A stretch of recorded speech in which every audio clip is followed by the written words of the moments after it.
How's it going, everybody? We got the Shadow King Trials live in game. We have a VOD where I went through it on my first run on the baby count. We learned a lot since then. Lots of players have gone through it, and we have a good gathering of information to share with you today. So this is going to be the official start of our trial guide for Shadow King. We're going to give you my save squads today, and we're going to do the first node.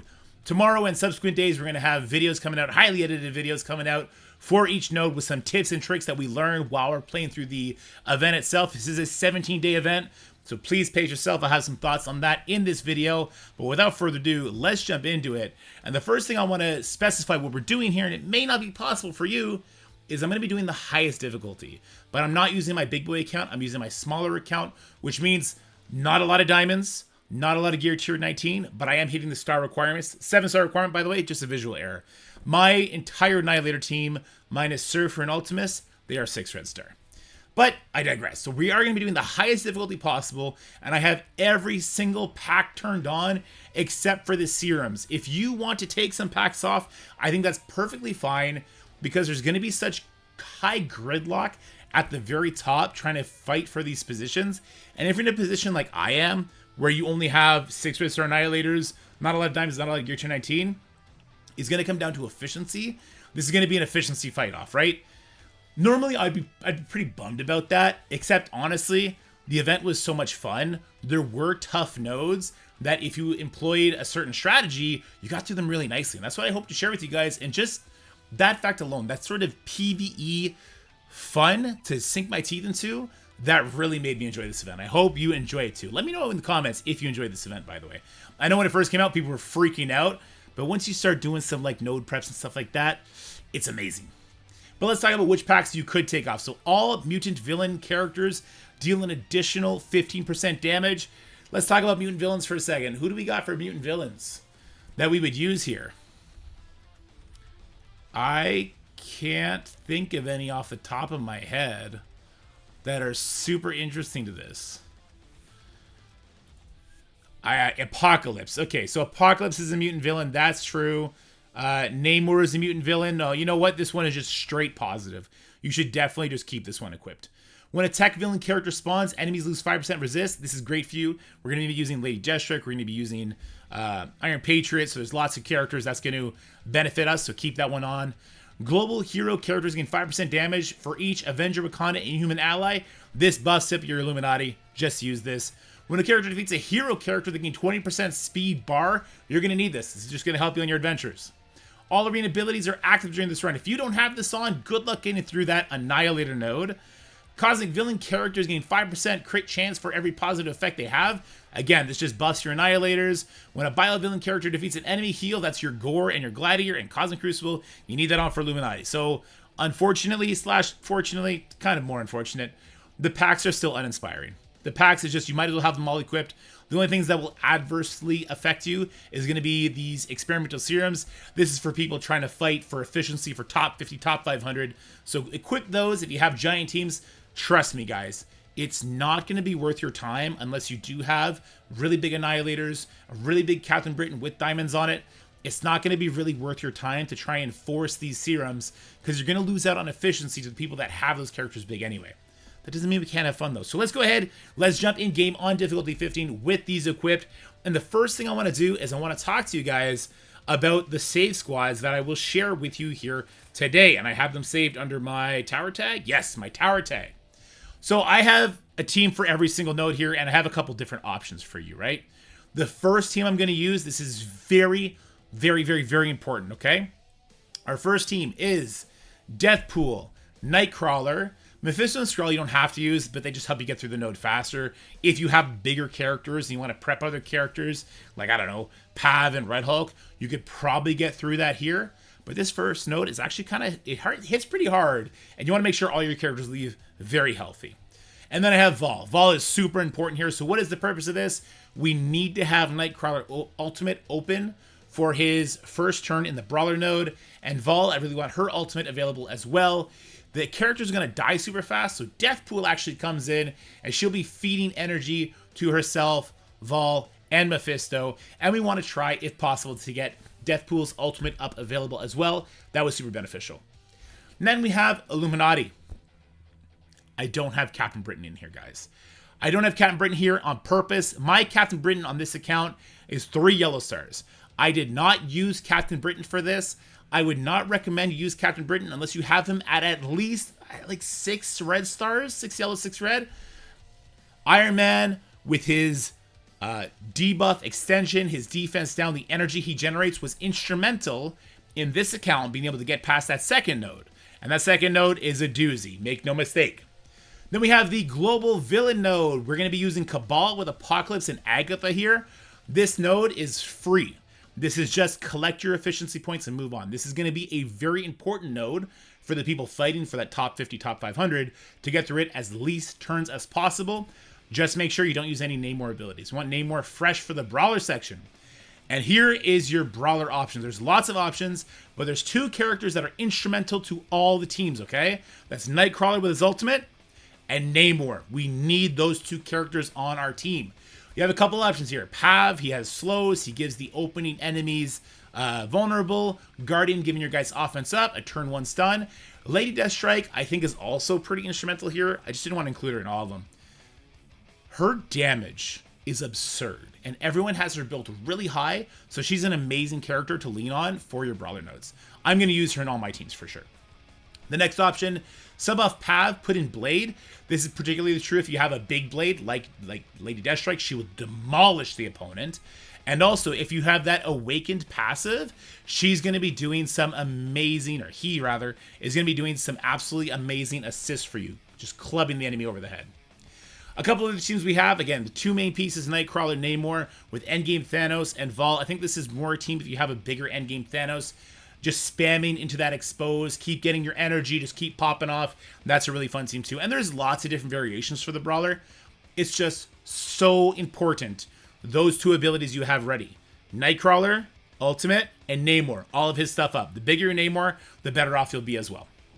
Alright, the Mercs Undying node. Use your 3-piece Mercs. The 3-piece Mercs is the heart and soul of that section. Your Old Man Logan, your Panda Pool, and your Deadpool. There are permakills here. There's actually a Kestrel on the start of this first node, and she can one-shot somebody. This is going to be like an RNG fest to reset. That's why I kind of liked having the Hela and Zombie Iron Man. If they die, I don't care. I don't need them for the future nodes. You can also play around with, like, I guess Juggernaut and all that. I just liked how, like, if Zombie Iron Man died before Kestrel took a turn, he would come back, and then he can eat the attack for you. That's how I got through the node. Annihilators, you can see here, they're all 6-star except for Ultimus and Silver Surfer. I soared through this node. Old Man Logan, when he dropped in, didn't get a turn. I got a defense down on him and soared past it, okay? We'll show all this sort of stuff in the guides themselves. Global Villain node, since we use Namor in the Brawler node, maybe he'll be dead. Don't bank on him to be there. Your 2 Cabal members with Agatha Apocalypse, they'll still be very healthy. Slap in a 5th and away you go. The second Brawler node, Nightcrawler and Vol, super important. Nightcrawler Ultimate on turn 1, super important. So we got to make sure our Nightcrawler rebuilds his ultimate on that first Brawler node. If you have Lady Deathstrike, amazing damage. If you have Thanos Endgame, great. You can live into that expose meta and go from there. Mercs node after that. This is what happened to me the first time. Hela and Zombie Iron Man died. I just slotted in after that the 2 other Mercs for money. My Deathpool did have her charge ready to yeet somebody off the field. She got away with that. And Dawkins died before he took a turn. It worked. Old Man Logan just solos it, right? All right, and then for the final node, sorry, I keep flipping the phone. The final node was just Annihilators to start the node off. They killed everybody but Odin, and Illuminati comes in and finishes it up. But that's enough talking. All right, let's get in there. Let's set up this first node. Let's get our cooldowns going. You can kind of see how difficult it is, how hard these characters hit. I do have, I just looked at that. I actually have more Crimson Geared people here than I thought, and more Diamonds than I thought. But on key members, I'm lacking a little bit, which feels kind of good. Feels kind of good to get through it while not being like super maxed out. All in all, this is a really fun trial. So I like to go hit that hand Blade Master over there in the corner, and then I will use the Nightcrawler special. He'll get that back up by the end of this fight, which is fine. Also, I don't care if he has it on spawn, as long as he, on spawn on the Brawler node, as long as he has that ultimate up, that's all I care about. Deathpool goes ahead and uses her ultimate. I will not use the Vol ultimate, just don't feel the need to. That dodge is super unfortunate, because that assassin should be dead. Instead, we'll have to take a hit, or we can try and do this, I guess. All right, there you go. You see Deathpool is just going to be feeding energy to people, which is fantastic. Alright, I don't want to kill too many people till that next wave drops in. We do want to have big bomb attacks ready for when we are joined by the Blade. That 3-piece Night Stalker team is an absolute nightmare and does a crap ton of damage. Alright, see, Vol is ready because she is getting fed energy from Deathpool. Deathpool is now at 3 charges. I need her to do at least one more attack for her to be at 5 when she jumps into the next node. We'll save that Skrull ultimate as well. Oof, this is unfortunate. I might have to reset because we're about to spawn in the Blade wave and I don't really have things ready. And I don't want to use any of Vol's abilities here. I guess I could have. Deathpool would have got them back up. Yeah, I could have done one. Alright, so Skrull ult with his offense up. That's fantastic. Big damage. You see those Oath and Blade are just so damn tanky, though. And now I don't want to use cooldowns. I would rather reset and have to redo this than use their cooldowns. Blade does far more damage. It is possible to take a hit from the Oath without super dying here. Not really from the Blade, though. I bet my Deathpool is dead. That's a little bit too much damage for me to be comfortable with, so I will reset it and we'll give this another go. And that's kind of what I need to do, right? I want to set it up. And I don't want Deathpool dead. I want to have the option to use her on the second Mercs node if possible. And this is the sort of setup that we need. I really want these cooldowns to be ready to go. You saw Nightcrawler built it back up. Vol was ready. Deathpool was going to be ready the way things were going.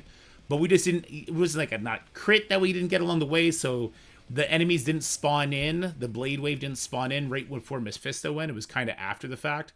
So we missed out on an extra turn. It's just kind of ugly that way, right? Another thing we could do is we could hold our Skrull special. I think I actually did that before. Hold the Skrull special and then use that when the Blade drops in. Let's go ahead and do that this time. Alright, we'll use it here because he should get it back up in time, I believe. Maybe not, though. Yeah, maybe not the way these guys are going to be attacking. Alright, so we start saving all these abilities.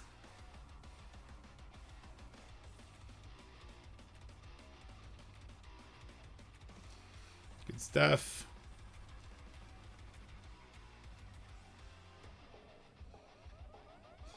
Keep getting those Deathpool charges. I love how much energy she gets along the way. She just spams her ultimate.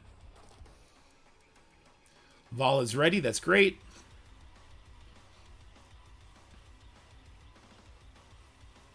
Skrull will be ready when the next wave drops in.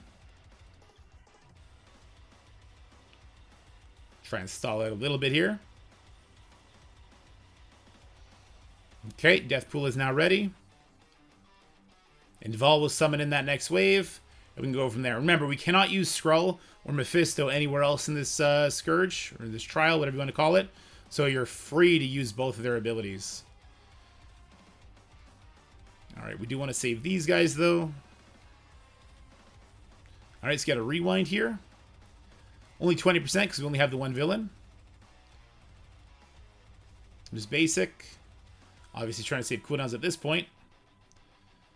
I'm going to do the special here because it is percentile damage. It'll do a lot more damage to help me make sure I kill these enemies. So there goes the Blade. We're going to have to eat one attack from Oath. If she targets Deathpool, we'll have to reset. But if Deathpool is alive with very low life, I'll be fine with that. Perfect. This is the Great Burn. All right, guys, that's going to be it for this video. This is your first opening guide. This is the first note on how to prepare your characters. If you do this and you just play around with it, I promise you you're going to have great success. But if you want to wait for the videos that are going to be coming out over the next couple days, you can do that as well. Let's kick this trial's ass together. Everybody, let's get Shadow King. Let's beat the crap out of Null. And let's bring the fun back to Marvel Strike Force. If we can. Hope you enjoyed the video, guys. If you did, make sure you leave a like, share with your friends, subscribe to the channel. Without further ado, bye. That's it for the video, guys. I hope you enjoyed it. If you did, make sure you like, share, and subscribe. Stay happy, healthy, have fun, and I'll see you in the next one.